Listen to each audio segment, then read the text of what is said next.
This is Nightingale. Nightingale decided to go broody a couple days ago. So I'm letting her keep her eggs. However, one has escaped. And of course she went broody on the counter in the shed. So that's where she's staying.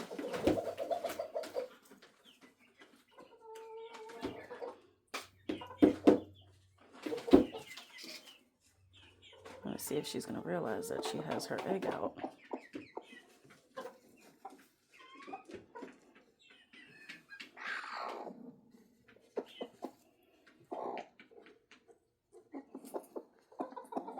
There you go.